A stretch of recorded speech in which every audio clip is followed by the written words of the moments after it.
Blackstone Audio presents The Four Johns by Ellery Queen.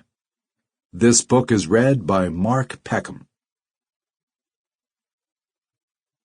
There are three Johns. 1. The real John, known only to his maker. 2. John's ideal John. Never the real one, and often very unlike him. 3. Never the real John, nor John's John, but often very unlike either. Oliver Wendell Holmes, The Autocrat of the Breakfast Table. Excerpt. Mervyn Gray sat in a booth at the rear of the Parnassus coffee shop near the University of California in Berkeley. He was studying a sheet of paper on which he had written 4 names. Hours ago he had ordered coffee. From time to time he reached out, groped for his cup, and made the rediscovery that the coffee was cold. The waitress had already served him 2 refills. The hour was late and closing time was at hand. She was eager that he take his troubles elsewhere. A student at the university in the process of flunking his finals, she assessed him. Sleepless, undernourished, haunted by worry. Students had flunked before, students would flunk again.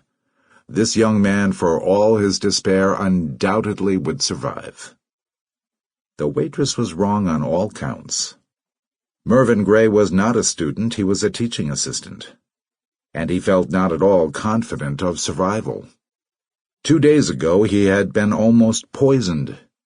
Yesterday a bullet had missed his head by inches. Tomorrow, if his unidentified enemy was to be believed, and Mervyn believed him, Mervyn would be dead. The obvious recourse, a complaint to the police, could not be considered for just as obvious reasons. For better or worse, the issue lay between himself and his enemy. An enemy who, so far as Mervyn could see, had every advantage. He rubbed his temples. 4 names, 4 men. Which? He stared at the paper, hoping desperately for inspiration. But he had to shake his buzzing head.